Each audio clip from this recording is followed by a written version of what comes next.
하나님의 말씀은 히브리서 2장 1절에서 4절까지입니다. 제목은 율법과 복음입니다. 율법은 모세를 통하여 주신 말씀이고 복음은 예수 그리스도로 말미암아 주신 것입니다. 이걸 통틀어 말씀이라고 말씀드리겠습니다. 이 말씀은 들어야 됩니다. 듣기를 위해서는 우리가 귀가 있어야 합니다. 들을 때는 유념고 삼가 들어야 합니다. 그리고 그 말씀을 유념함으로 그 말씀이 우리에게서 떠내려가지 않도록 해야 됩니다. 하나님의 말씀은 가까워서 내 마음에 있어야 하고 하나님 말씀은 가까워서 내 입에 있어야 합니다. 히브리서 10장 8절의 말씀입니다. 그 말씀은 믿음의 말씀이기 때문에 그렇습니다. 그리고 이 말씀을 우리가 마음에 있고 입에 있으면 믿어서 의에 이르게 되고 입에 있으면 시인하여 구원에 이르게 될 것이기 때문입니다. 그러므로 말씀은 삼가들어야 되고 그리고 들은 것은 유념하는 것이 좋고 그리고 흘러 떠내려가지 않게 해야 됩니다. 그리고 그 말씀에 순종함으로 복을 받을 수 있어야겠습니다. 율법과 복음에 대하여 좀 구체적으로 설명하면서 은혜받고자 합니다. 첫째, 율법입니다. 사실 오늘 본문에서는 율법이라는 말을 사용하지 않았습니다. 그럼 어떤 말씀을 하셨는가? 천사로 하신 말씀이다. 이렇게 말씀했습니다. 천사로 하신 말씀. 그래서 히브리서 2장 2절에 천사들을 통하여 하신 말씀이 이렇게 했습니다. 천사들을 통하여 하신 말씀이다.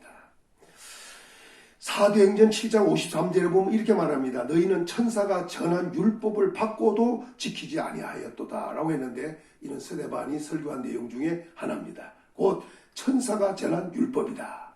그러니까 천사가 모세로 말미암아 모세에게 줬고 모세로 말미암아 백성에게 선포되도록 이렇게 했던 거죠. 갈라디아 3장 19절에 보면 율법이 무엇이냐? 범법함으로 더하여진 것이라. 천사들을 통하여 한 중보의 손으로 베푸신 것인데 약속하신 자손이 오실 때까지 있을 것이라. 여기서는 좀 율법에 대하여 자세히 말씀을 했는데 율법은 범법함으로 더하여진 거라고 설명했습니다. 그리고 천사들을 통하여 한 중보자의 손을 중보자의 손으로 베푸신 것이다. 이렇게 말을 했어요. 그러더니 이건 언제까지? 바로 약속하신 자손이 오시기까지 있을 것이다. 이렇게 율법의 시작과 또 그 주님 오실 때까지의 말씀을로 정리해 놨습니다. 율법은 천사들로 말미암아 모세에게 주어졌고 모세로 말미암아 백성에게 선포된 것이 바로 율법입니다. 두 번째, 율법은 견고하게 됐습니다. 천사가 전한 것이고 또 천사들로 하여금 중보의 손을 베풀어서 증거된 거지만 이 말씀은 견고하게 되었습니다. 견고하게 되므로 히브리서 2장 2절에 보면 천사들을 통하여 하신 말씀이 견고하게 되어 이렇게 말했습니다. 여기 견고하라고 하는 것은 확고하게 됐다는 것입니다. 그 다음에 세 번째는 범죄하면 보응을 받는다. 이렇게 했습니다. 히브리서 2장 2절에 모든 범법함과 이게 범죄함과 이렇게 말했죠. 이 범죄하는 것은 범법을 얘기하는 것입니다. 그러니까 범죄하면 보응을 받는다. 네 번째는 순종치 아니할 때는 공정한 보응을 받는다. 그러니까 순종을 해야 되는데 순종하지 아니하고 불순종하면 범죄가 되는 것이고 범죄가 되면 그것은 그에 해당되는 공정한 보응을 받는다는 겁니다. 히브리서 2장 2절에 순종치 아니함이 공정한 보응을 받았거든. 이 말은 정당하게 보응을 받는다는 겁니다. 율법은 천사들로 하신 말씀입니다. 그래도 견고하게 됐습니다. 그걸 범죄하고 그 말씀에 순종하지 아니하면 그에 해당되는 보응을 받도록 된 것이 율법이다. 이렇게 말씀을 주셨습니다. 두 번째는 복음입니다. 오늘 말씀에서도 복음이라고는 말씀하지 않습니다. 성경에는 오히려 큰 구원이다. 이렇게 말씀을 했습니다.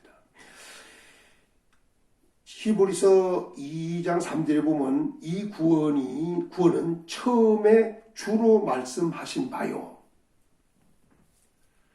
이 복음은 처음에 주로 말씀했는데 이것을 구원이라 이랬어요. 구원. 그러니까 곧 복음입니다. 복음은 처음에 주로 말씀입니다. 주는 예수 그리스도를 말씀하는 겁니다. 말씀하고 있는 겁니다. 예수 그리스도로 말미암아 처음 말씀한 겁니다. 그래서 마가복음 1장 1절에 예수 그리스도의 복음의 시작이라 이렇게 시작하는 겁니다. 두 번째는 들은 자들이 확정한 겁니다. 이 복음은. 여기 확정이라고 하는 것은 확고하겠다는 말이고 확실하겠다는 말인데 히브리서 2장 3절에 들은 자들이 우리에게 확정한 바니 들은 자들이 확정했다는 거죠. 그럼 들은 자들이 누구냐? 제자들을 말하는 겁니다. 제자들은 확정을 했다는 겁니다. 세 번째, 하나님도 증거하신다는 겁니다. 하나님은 어떻게 증거하시는가 복음을. 그러니까 예수님께서는 처음에 말씀하시고 들은 제자들이 확정을 하고 하나님은 그 복음을 증거를 하신다는 겁니다. 그러면 하나님이 어떻게 증거하시는가? 첫째는 표적들로 증거하신다. 히브리서 2장 4절에 하나님도 표적들과 라고 했습니다. 하나님이 표적을 행하십니다. 이 복음이 나타나는 곳마다 표적이 나타나는데 이 표적이 나타나는 것은 뭐냐? 하나님이 복음을 증거하고 있다는 사실이라는 겁니다. 두 번째는 기사들로 증거하신다는 겁니다. 이 기사들은 놀라운 일들을 말하는 겁니다. 히브리서 2장 4절에 하나님도 기사들과 그랬어요. 그러니까 하나님은 놀라운 일을 행하시는데 그 놀라운 일을 행하심으로 복음이 사실이라는 것을 증거해주고 있다는 얘기죠. 세 번째는 여러 가지 능력으로 증거합니다. 여기는 능력은 힘을 상징합니다. 그런데 히브리서 2장 4절에 보면 하나님도 여러 가지 능력과 그랬어요. 능력도 한두 가지가 아니라 여러 가지 능력이라는 겁니다. 이런 능력을 나타내가지고 복음이 사실이라고 하는 것을 확실하다고 하는 것을 증언해주고 있다는 겁니다. 네 번째는 성령에 나누어 주신 것으로서 증거하십니다. 오늘 본문 2장 4절에 하나님도 자기의 뜻을 따라 성령에 나누어 주신 것으로서 그들과 함께 증언하셨느니라. 여기서 중요한 것은 자기의 뜻을 따라 성령에 나누어 주신 것으로서 그들과 함께 증언하셨느니라. 여기에 자기의 뜻을 따라 성령에 나누어 주신 것, 이 성령에 나누어 주신 것은 은사를 말합니다. 은사. 고린도전서 12장 7절에서부터 11절까지 보면 이런 말씀을 하고 있습니다. 각 사람에게 성령을 나타내심은 유익하게 하려 하심이라. 하나님은 각 사람에게 성령을 나타내심은 유익하게 하려 함이라. 성령을 나타내신다는 거예요. 나타내심은 이렇게 말씀했습니다. 그리고 유익하게 하려 함이라 이렇게 했습니다. 그러면 성령의 나타내심이 무엇이고 그걸 받으면 나타나면 우리에게 유익하다는데 그게 뭐냐 이거죠. 8절에 어떤 사람에게는 성령으로 말미암아 지혜의 말씀을, 또 어떤 사람에게는 같은 성령을 따라 지식의 말씀을, 다른 사람에게는 같은 성령으로 믿음을, 또 어떤 사람에게는 한 성령으로 병 고치는 은사를, 어떤 사람에게는 능력 행함을, 어떤 사람에게는 예언함을, 어떤 사람에게는 영분별함을, 다른 사람에게는 각종 방언말함을, 어떤 사람에게는 방언 통역함을 주시나니 이렇게 말했습니다. 여기서 지혜의 말씀부터 시작해서 방언 통역까지 9가지를 언급했습니다. 이 은사가 나타냄입니다. 성령의 나타냄이 바로 은사입니다. 유익하게 하는 것이 뭐냐? 은사라는 말입니다.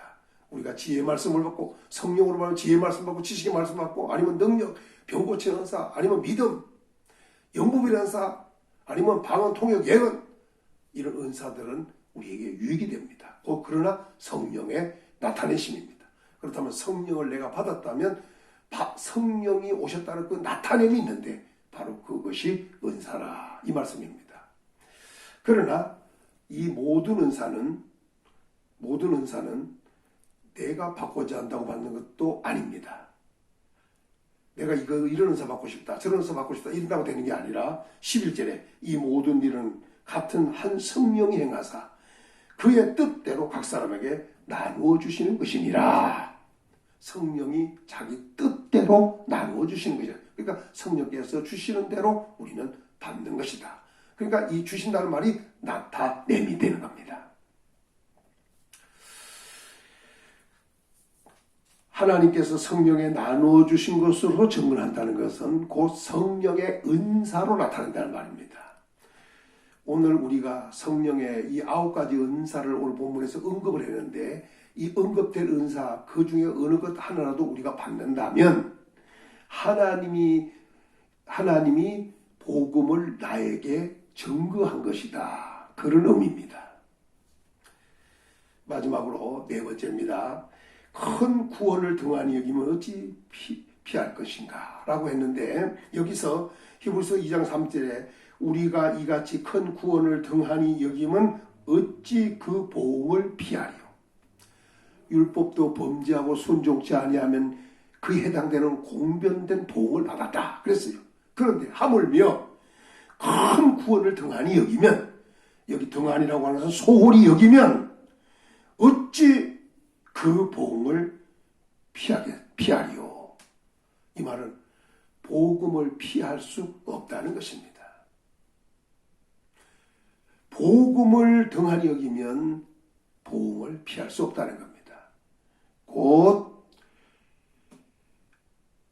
율법의 보응보다 더 큰 보응이다. 이런 말씀이 되는 것입니다.